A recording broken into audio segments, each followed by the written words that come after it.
ହିରଣ୍ୟପୁର ନାମକ ଏକ ଗାଁଟିଏ ଥିଲା। ସେଇ ଗାଁରେ ଗୋଟିଏ ବୁଢ଼ୀଟିଏ ରହୁଥିଲା। ବୁଢ଼ୀକୁ ଘରେ ବସି ଭାରି ବିରକ୍ତ ଲାଗୁଥିଲା।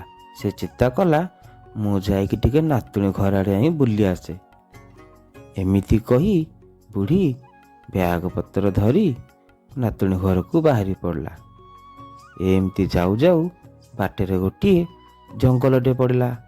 ଆଉ ସେ ଯିବା ବାଟରେ ଦେଖିଲା ତା ଆଗରେ ଗୋଟିଏ ବିଲୁଆଟିଏ ଶୋଇଛି। ହେ ଭଗବାନ, ଗୋଟେ ବିଲୁଆଟେ କ'ଣ ଶୋଇଛି, ଦେଖିଆ କ'ଣ ହଉଛି। ଆହେ ହେ ବୁଢ଼ୀ, କୁଆଡ଼େ ଗଣ୍ଠିଲି ଧରିକି ଯାଉଛୁ? ମୋତେ ବହୁତ ଜୋରେ ଭୋକ ହେଲାଣି। ମୁଁ ତୋତେ ଖାଇ ମୋର ଭୋକ ମେଣ୍ଟାଇବି। ଏ ଶୁଣି ବିଲୁଆ, ମୁଁ ମୋ ନାତୁଣୀ ଘରକୁ ଯାଉଛି। ମୁଁ ଫେରିଲା ବେଳକୁ ତୁ ମୋତେ ଖାଇବୁ। ମୁଁ ଆଗ ନାତୁଣୀକି ଦେଖିକି ଆସେ। ମୁଁ ବହୁତ ଦିନ ହେଲା ମୋ ନାତୁଣୀକି ଦେଖିନି। ନାତୁଣୀ ଘରେ କ୍ଷୀରି ପୁରି ଖାଇ ମୋଟା ହେଇଯାଇଥିବି। ମୋତେ ସେତେବେଳେ ଖାଇବୁ। ଏବେ ମୋ ଦେହରେ କ'ଣଟା ଅଛି ଯେ ମୋତେ ଖାଇବୁ? ଖାଲି ତ ହାଡ଼ ଆଉ ଚମଡ଼ା, ରକ୍ତ ଟିକିଏ ବି ନାହିଁ। ମୋତେ ଯିବାକୁ ଦେ, ମୁଁ ଯାଉଛି ମୋ ନାତୁଣୀ ଘରକୁ। ହଉ ଠିକ୍ ଅଛି ବୁଢ଼ୀ, ତୋତେ ମୁଁ ଛାଡ଼ିଦେଲି। ବେଶୀ ଚାଲାକି କରିବୁ ତ ବହୁତ ଖରାପ କେହି ହେବେନି। ହଁ, ସତ କହୁଦେଉଛି। ଯା, ମୁଁ ତୋତେ ଛାଡ଼ିଦେଲି। ଏ ବିଲୁଆ, ହଉ ଠିକ୍ ଅଛି ରେ, ମୁଁ ଯାଉଛି। ଏମିତି ମିଛ କଥା କହି ବୁଢ଼ୀ ବିଲୁଆକୁ ଠକି ସେଠୁ ଚାଲି ଆସିଲା। କିଛି ବାଟ ଗଲା ପରେ ବାଘଟିଏ ଦେଖିଲା। ହେ ଭଗବାନ, ବିଲୁଆ ହାବୁଡ଼ରୁ ସିନା ବଞ୍ଚିଗଲି, ଆଜି ବାଘ ହାବୁଡ଼େ ମୁଁ ମଲି। ଏ ବୁଢ଼ୀ, ମୁଁ ବହୁତ ଦିନ ଭୋକିଲା ଅଛି। ମୁଁ କିଛି ଖାଇନି, ମୁଁ ତତେ ଖାଇବେ। ବୁଢ଼ୀ ମନେ ମନେ ଚିନ୍ତା କଲା, କିଛି ଗୋଟେ ବାଟ କରିବାକୁ ପଡ଼ିବ। ଓ ଶୁଣି ବାଘ, ମୁଁ ତ ଗୋଟେ ବୁଢ଼ୀଟେ, ମୋଠି କ'ଣଟା ଅଛି? ଖାଲି ତ ହାଡ଼କୁ ଚମଡ଼ା ଅଛି, ରକ୍ତ ଠୋପାଟେ ବି ନାହିଁ। ମୋତେ ଖାଇ ତୁ କ'ଣ ପାଇବୁ? ମୁଁ ଯାଉଛି ମୋ ନାତୁଣୀ ଘରକୁ। ମୋ ନାତୁଣୀକୁ ବହୁତ ଦିନ ହେଲା ଦେଖିନି। ମୁଁ ସେଠି ଖାଇ ପିଇ କ୍ଷୀରି ପୁରି ସବୁ ଖାଇ ପିଇ ମୋଟା ହେଇକି ଆସିବି। ତାପରେ ତୁ ମୋତେ ଖାଇବୁ। ମୋତେ ବାଟ ଛାଡ଼ିଦେରେ ବାଘ। କ'ଣ କହିଲୁ ବୁଢ଼ୀ? ନାତୁଣୀ ଘରକୁ ଯିବୁ, କ୍ଷୀରି ପୁରି ଖାଇବୁ? ଆଉ ଠିକ୍ ଅଛି, ତୁ ଫେରିଲେ ମୁଁ ତୋତେ ଖାଇବି। ତୋତେ ମୁଁ ଛାଡ଼ିଦେଲି, ଯା।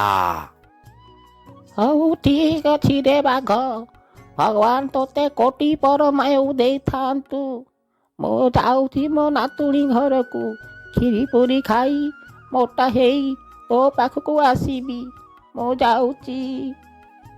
ଏମିତି କହି ବୁଢ଼ୀ ବାଘକୁ ଠକିକି ଚାଲିଗଲା। ଆଉ ଖାଇବ ବୋଲି ମୋତେ ଅନେଇକି ବଇଥାରେ ବାଘ, ମୁଁ ଆଉ ଆସିବି। ଏମିତି କହି କହି ବୁଢ଼ୀ ଯାଇ ତା ନାତୁଣୀ ଘରେ ଯାଇ ପହଞ୍ଚିଗଲା। ନାତୁଣୀ ବାହାରେ ଅପେକ୍ଷା କରି ବସିଥାଏ। ନାତୁଣୀକି ଦେଖି ଭାରି ଖୁସି ହେଇଗଲା। ନାତୁଣୀ ଖୁସି ହେଇ ଆଈକୁ ଘର ଭିତରକୁ ନେଇ ପୁରା ମନ ଭରି ଖାଇବାକୁ ଦେଲା। ବୁଢ଼ୀ ଏମିତି ଖାଉଥାଏ, ନାତୁଣୀ ବସି ଖାଲି ଦେଖୁଥାଏ।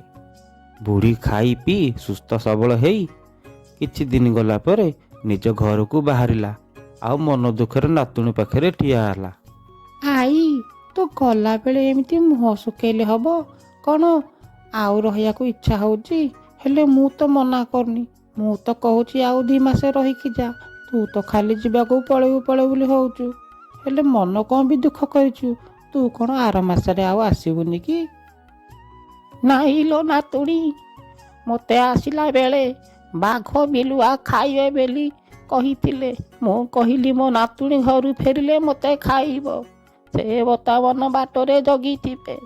ମୁଁ ବର୍ତ୍ତମାନ ମଲା ମୁହଁକୁ ଯାଉଛି, ମୋ ମରଣ ପାଖକୁ ମୁଁ ଯାଉଛି। ସେଥିପାଇଁ ମନ ଦୁଃଖ ମୋର। ଓହୋ, ଆଈ ଏଇ କଥା। ତୁ ଜମା ବ୍ୟସ୍ତ ହନା, ମୋ ପାଖେ ଗୋଟେ ବଢ଼ିଆ ଉପାୟ ଅଛି।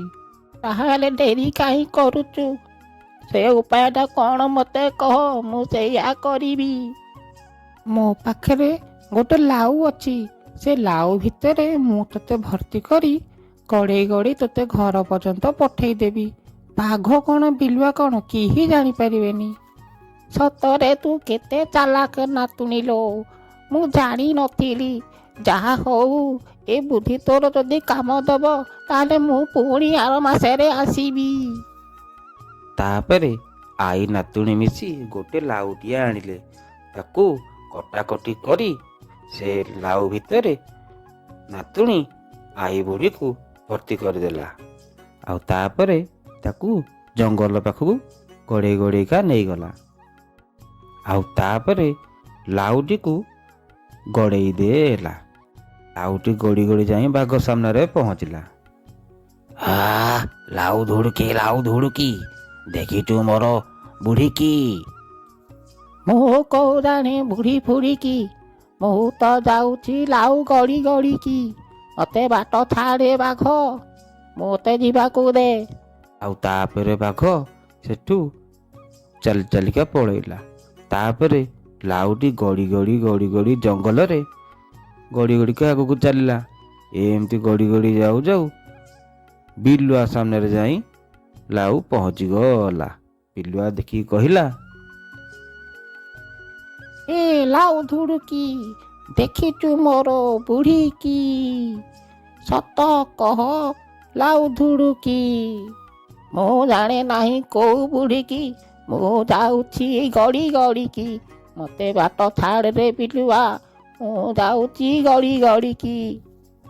ଏମିତି କହିବାରୁ ବିଲୁଆ ଯାଇ ଲାଉକୁ ଗୋଟେ ଗୋଇଠାଟେ ମାରିଦେଲା।